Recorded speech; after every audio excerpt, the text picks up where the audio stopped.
시편 126편 1절부터 6절 말씀 마음을 집중하시고 함께 읽어보십니다. 여호와께서 시온의 포로를 돌려보내실 때에 우리는 꿈꾸는 것 같았도다. 그때에 우리 입에는 웃음이 가득하고 우리 혀에는 찬양이 찼었도다. 그때에 문나라 가운데서 말하기를 여호와께서 그들을 위하여 큰 일을 행하셨다 하였도다. 여호와께서 우리를 위하여 큰 일을 행하셨으니 우리는 기쁘도다. 여호와여 우리의 포로를 남방 시내들 같이 돌려보내소서.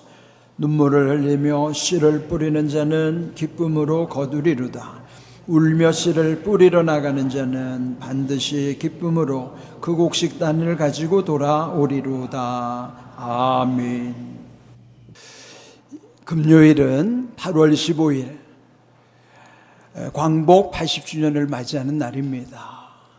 그래서 광복절을 앞둔 오늘 주일을 우리 교계에서는 광복 80주년 기념주일로도 함께 지키고 있습니다. 나라를 잃어버렸던 그 고통의 세월이 있었기 때문에 우리가 누리는 자유의 소중함, 그리고 나라가 우리에게 얼마나 귀하다는 것을 우리 민족은 뼈저리게 느끼고 있습니다. 오늘 이 말씀의 제목, 광복의 은혜, 위대한 나라. 저는 과거와 현재를 규정하는 데 있어서 이 두 가지 사실이 지금 우리에게 하나님이 베푸신 놀라운 은혜와 약속이라고 생각을 합니다.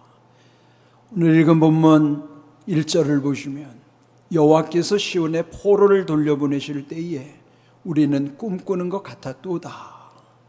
이스라엘 민족도 그들이 바벨론에게 망하고 70년 포로 생활 후에 다시 귀환했던 경험이 있었습니다. 그들이 폐허가 된 조국으로 돌아왔을 때에 그들이 마치 꿈을 꾸는 것과 같다고 한 것처럼 1945년 8월 15일 우리 민족이 맞이한 해방도 상상할 수 없었던 때에 이루어졌기 때문에 그때는 정말 믿을 수 없는 꿈만 같은 사실. 그래서 이 말씀처럼 우리의 조상들도 그때 꿈꾸는 것 같았을 것입니다. 또 2절을 보시면은 그 모든 현실이 당시 우리의 능력으로 이루어진 게 아니죠. 물론 국내외에서 독립투쟁을 위해서 헌신한 많은 분들이 있었지만은 그 역시 역부족이었습니다. 그러나 오늘 이 말씀처럼 그때의 문나라 가운데서 말하기를 여호와께서 그들을 위하여 큰 일을 행하셨도다. 당시 세계에서도 이 조선의 독립이라고 하는 것은 이것은 우리의 힘이 아닌 또 우리를 위하여 하나님께서 이 큰 일을 행하셨다는 것. 이 사실을 또 당시 깨어있는 우리 믿음의 선배들은 이 말씀을 깨닫게 된 것이죠. 본문 3절에도 여호와께서 우리를 위하여 큰 일을 행하셨으나 그 큰 일을 행하셨으니 우리는 기쁘도다. 외부에 있는 사람들만이 아니라 이 은혜를 힘입은 당사자인 우리 민족이 사실 이 우리를 위해서 행하신 하나님의 큰 일을 우리 모두가 큰 기쁨을 누리게 되었던 것입니다. 이것을 깨닫는다고 하는 것도 참 귀한 은혜이죠. 이렇게 하나님은 반드시 거두게 하시는 원리를 본문 5절에도 또 기록하고 있습니다. 눈물을 흘리며 씨를 뿌리는 자는 기쁨으로 거두리로다. 이들이 상상할 수 없었던 경험을 한 것뿐만 아니라 또 이 시대를 사는 우리에게 있어서도 여전히 우리가 감당해야 되는 눈물, 그리고 씨를 뿌려야만 하는 우리의 사명, 그럴 때 기쁨으로 거두게 될 것이라고 하는 약속이 오늘 우리에게도 있습니다. 갈라디아서 6장 9절 말씀처럼 선한 일을 행할 때 늘 기억해야 되는 두 가지 사실, 낙심하지 말 것과 포기하지 말아야 된다는 사실이에요. 사실 어떤 선한 일을 행함에 있어서도 우리의 마음이 연약하기 때문에 쉽게 무너질 때가 있어요. 그래서 낙심하는 것 조심해야 되고 그거를 중도에 포기하는 것, 그 두 가지 조심하기만 하면 반드시 하나님의 때가 이를 때에 그것을 거두게 하신다고 하는 것. 우리도 이런 하나님의 약속을 믿기 때문에 어떤 선한 일을 행할 때마다 지치기 쉽고 또 이런 유혹을 받는다 하더라도 늘 하나님이 함께 하심에 대해서 또 하나님의 때가 이를 때까지 그것을 참고 견뎌낼 수 있는 것, 이렇게 할 수 있는 것 또한 하나님의 약속을 붙잡을 때만 이룰 수 있다 하는 것입니다. 오늘 읽었던 6절 끝에도 보면은 울며 씨를 뿌리러 나가는 자는 반드시 기쁨으로 곡식단을 가지고 돌아올 것이다. 그 당시 우리의 선조들이 그랬던 것처럼 오늘 이 시대에도 하나님이 약속하신 거죠. 반드시 기쁨으로 곡식단을 가지고 돌아오리로다. 하나님의 약속 중에는 이렇게 돌아오게 하시는 은혜가 있다는 것 기억하면서 이런 우리 이미 앞서 우리 조상들이 이루었던 그 믿음을 오늘 우리 시대에도 그 믿음을 잘 감당해야만 합니다. 믿음에 대해서 잘 설명해 준 말씀이 히브리서 11장 1절과 2절의 말씀입니다. 믿음은 바라는 것들의 실상이요 보이지 않는 것들의 증거니 선진들이 이로써 증거를 얻었다고 말씀하시죠. 믿음이라는 것을 우리는 막연히 생각하기 쉽죠. 그렇지만 여기 말씀에 보면은 믿음은 막연하지 않아요. 아주 구체적입니다. 믿음이란 바라는 것들의 실상, 바란다는 것은 현재 이루어지지 않았지만은 또 장차 미래에 되어질 일이지만은 그것이 실상이어야 한다는 거예요. 실상이라는 건 실제 상황이라는 거죠. 무엇이 실제 상황일까요? 내 믿음이 실제 상황일 때에 비록 지금 이루어지는 건 아니라 장차 미래에 이루어질 것이지만은 실제 상황으로서 내가 그 믿음을 붙잡고 있어야 된다는 거예요. 두 번째로 보이지 않는 것들의 증거라는 거예요. 보이지 않죠. 그렇다고 해서 증거가 없나요? 바람이라고 하는 것은 눈에 보이지 않지만은 바람이 불면 이런 식물이 흔들리는 걸 통해서 증거를 알 수 있어요. 이 증거를 통해서 눈에 보이지 않는 바람은 있다는 걸 알죠. 그래서 보이지 않아도 증거는 남는 것이죠. 그렇다면 믿음이 증거되는 것은 누구를 위함일까요? 사실 내게는 바라는 것들의 실제 상황 그 믿음만으로도 족하지만 증거라고 하는 것은 남들에게 전해지기 위해서 필요한 거예요. 우리 믿음이라는 것이 누군가에게 비록 보여주지는 않아도 그와 같은 증거들이 전해져야만 하는 것이죠. 믿음은 이 두 가지 사실이 있다는 걸 기억하셔야 돼요. 내게는 장차 일어날 것을 바라는 것을 실제 상황 속에서 붙잡아야 된다는 것과 또 누군가를 위해서는 그 보이지 않는 것이 증거되어야 된다는 사실. 그런데 선진들, 이것은 우리 앞서 살았던 믿음의 선조들이 이로서라는 믿음으로써 증거를 얻었다.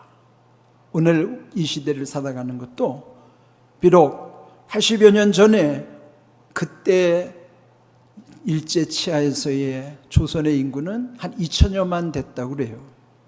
그때 기독교 인구는 1%밖에 안 됐어요. 20만 정도. 그런데 그때의 기독교 영향력은 아주 지금보다도 더 막강했다고 할 수 있죠.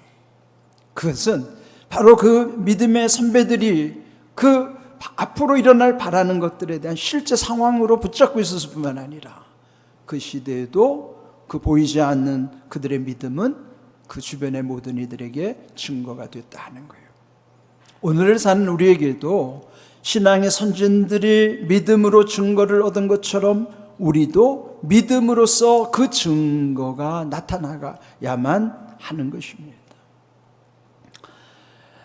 결국 하나님은 말씀대로 이루시는 것을 우리는 성경에서 늘 확인하는 것입니다.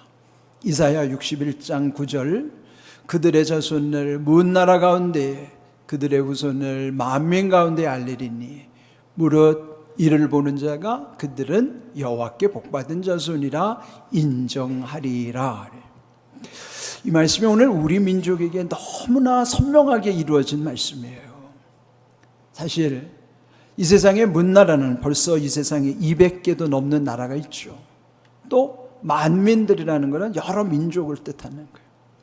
그런데 지금 우리나라가 그 문나라 가운데에서 또 많은 민족 가운데서 알려져 있고, 또 이 우리 대한민국에서 일어나는 이런 모든 것을 보는 자들은 여호와께 복받은 자, 여호와를 모른다고 해도 하늘이 내린 복받은 민족이라는 거예요. 그걸 인정하는 거예요. 지금 이 대한민국이라는 것은 대한민국에 살고 있는 우리들보다도 문나라 만민들이 사실 우리를 더 높게 바라보고 있는 거예요.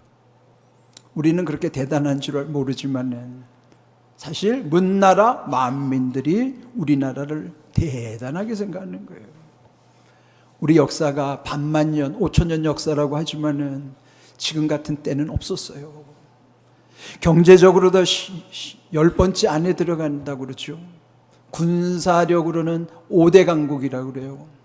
한류는 지금 세계를 휩쓸고 있습니다. 문화 강국이라는 거죠. 이렇게 우리의 대한민국의 위상이 지금처럼 높은 적이 없었죠. 그는 여기서 말씀하는 대로 여호와께 복받은 자손이라는 증거죠. 이렇게 오늘 이 제목처럼 80년 전에는 광복의 은혜가 이 땅에 임했지만 80년이 지난 지금은 세계가 부러워하는 여호와께 복받은 자손이라는 것을 우리는 세계 많은 사람들이 이 나라를 부러워하고 있는 것입니다. 그렇다면은 이 지금 우리가 살아가는 이 현실이 그냥 막연히 이루어진 것인가? 그렇지 않습니다. 사실 그 일제 치하의 35년의 시간이라고 하는 것은 지나고 난 다음에 또 그 당시를 잘 아시는 분들은 만일 좀 더 길었더라면은 우리의 민족성은 완전히 말살될 수도 있었다고 우려를 하는 것이죠. 우리가 그냥 알고 있는 3.1운동 때 기독교를 대표했던 33인 중에 16명 대부분이 목사님들이죠. 그런데 여러분, 그분들이 16명이 끝까지 남아있는 분은 3명밖에 없다는 거예요. 왜 그랬을까요? 친일파로 변절하는 거예요. 끝까지 믿음을 지키기란 그렇게 어려운 것이죠. 근데 이런 상황 속에서 민족 정신이 말살되고 우리가 일본 사람처럼 살아갈 수 있었던 그런 위험한 지경에서도 하나님께서 그 당시 이 나라를 또 유능한 선교사님들을 보내서 의식을 깨워주시고 하나님의 백성으로서의 그 거룩함이 이 조선을 넘어서 대한제국을 넘어서 대한민국에 이르기까지 하나님이 이끌어 주셨다고 하는 거예요. 묶여 있었던 이 땅에 마침내 해방의 은혜가 임한 것이에요. 로마서 8장 1절 2절 보시면 그러므로 이제 그리스도 예수 안에 있는 자에게는 결코 정죄함이 없나니 이는 그리스도 예수 안에 있는 생명의 성령의 법이 죄와 사망의 법에서 너를 해방하였습니다. 이 로마서 8장 1절 2절의 말씀이 얼마나 우리의 마음에 흥분되게 하는 것인지. 사실 여기에 우리에게 아주 강력한 두 가지 법이 있어요. 예수님을 몰랐을 때의 그 강력한 법은 죄와 사망의 법이라고 하는 거예요. 그 죄와 사망의 법에 이 민족이 묶여 있었고 죄와 사망의 법에 우리의 모든 사람들이 거기에 얽혀 있는 거예요. 그런데 이것을 풀을 수 있고 그것을 이길 수 있는 비결은 그리스도 예수 안에서 작동하는 생명의 성령의 법으로만이 가능한 거예요. 이 땅에 예수님이 증거되고 또 복음 안에서 예수님을 믿는 이들마다 묶여있던 모든 것이 풀려지기 시작하는 거예요. 해방이란 뜻 그 자체가 그게 풀해자죠. 놓을 방자예요. 해방이란 뜻은 풀어서 놓아주시는 거예요. 묶여있는 사람이 해결할 수가 없어요. 오직 그리스도 예수 안에서만이 작동하는 이 생명의 성령의 법으로 우리가 묶여있는 이런 모든 것이 풀리게 하시는 거예요. 생명의 성령의 법이 강력하게 작동함으로써 우리의 민족 또 우리 개인에게 그 마음으로부터 묶여있고 눌려있고 갇혀있었던 모든 것으로부터 풀어서 놓아주시는 해방의 은혜가 임하게 하신 것이죠. 해방의 은혜가 있어야만이 비로소 우리는 자유를 누릴 수가 있는 거예요.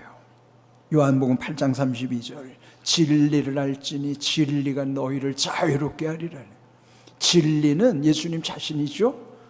내가 곧 진리라, 내가 곧 길이요 진리요라고 말씀하신 진리이신 예수님을 알 때만이 진리이신 예수님이 우리를 자유롭게 하시는 거예요. 해방 풀어 놓아 주셔야만 자유를 누릴 수 있는 것이지 풀리지 아니하고는 자유는 누릴 수가 없는 것이죠. 해방의 은혜가 자유의 은혜로 연결이 될 때에 비로소 우리 마음의 평안함이 이루어지고 평안할 때만이 기쁨과 감사가 샘수 있는 거예요. 해방과 자유, 평안, 기쁨, 감사라고 하는 것이 우리 은혜를 경험할 때 우리 누구나 누릴 수 있는 것이에요. 이것이 결국은 우리 민족 가운데 광복의 은혜 속에서 그리고 복음이 전해지는 각각 개인 속에서 이와 같이 해방의 은혜, 자유의 은혜, 평안의 은혜, 기쁨의 은혜, 감사의 은혜, 해방, 자유, 평안, 기쁨, 감사라고 하는 은혜의 5종 1세트가 우리 가운데 누구에게나 주시는 하나님이 누리게 하시는 은혜라고 하는 사실이죠. 1983년도에 정수라라는 가수가 불렀던 유명한 노래 대한민국이 이미 오래됐지만 지금도 이 노래는 정말 그 시대에서 보면은 허구 같지만은 그러나 우리 국민들이 이 노래를 얼마나 좋아했는지 지나고 보니까 이 노래 가사처럼 우리나라가 지금 그렇게 뒤에 가고 있는 거예요. 그 후렴 부분에 1절과 2절에 그 강조되고 있는 후렴 내용이 이 원하는 것은 무엇이건 얻을 수 있고 뜻하는 것은 무엇이건 될 수가 있어. 이렇게 우린 은혜로운 이 땅을 위해 이렇게 우린 이 강산을 노래 부르네. 저는 이 가사를 보다가 은혜로운 이 땅을 위해라는 거죠. 은혜롭다고 하는 표현은 아무나 쓰지 않아요. 그리스도인들만이, 성도만이 표현할 수 있는 내용. 이 가사를 쓰신 분이 아마 크리스찬이 아니었을까 생각을 하는데요. 은혜로운 이 땅을 위해서 우리가 이 강산을 노래 부른다면서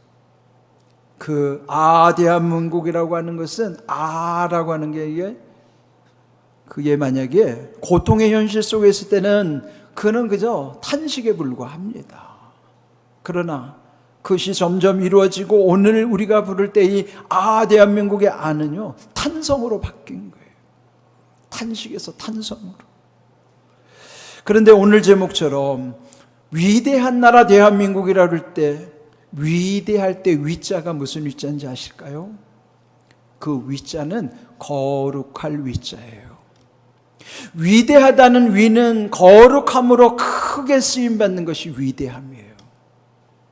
위대한 나라 대한민국이라고 하는 것은 거룩함으로써 크게 쓰시는 나라 대한민국이라는 의미로서도 우리의 조국 대한민국을 하나님이 왜 이렇게 높이셨을까? 구약과 신약을 관통하는 메시지 중에는 하나님이 이 민족을 택하신 이유를 설명하고 있어요. 나는 너희의 하나님이 되고 너희는 내 백성이 되리라. 하나님의 거룩한 백성 삼으시기 위해서 이 민족 가운데 하나님이 복음을 전해주신 것처럼, 그러므로 이제 우리는 광복의 은혜를 누리는 것에서만 거기서 멈추는 것이 아니라 위대한 나라 거룩한 민족으로서의 대한민국을 하나님께서 세우시는 이유가 있는 것처럼 하나님 나라의 비전을 품고 우리나라가 새로워져야만 하는 것입니다. 로마서 8장 15절 너희는 다시 무서워하는 종의 영을 받지 아니하고 양자의 영을 받았으므로 우리가 아빠 아버지라고 부르짖느니라. 저게 우리가 하나님을 알지 못했을 때는 그저 무서워하는 종의 영의 지배를 당했었죠. 그런데 이제는 예수님을 믿고 하나님 자녀됨으로써 양자의 영을 받게 되었다는 거예요. 양자라는 것은 입양된 자녀로서, 영어로는 sonship, 자녀의 권리예요.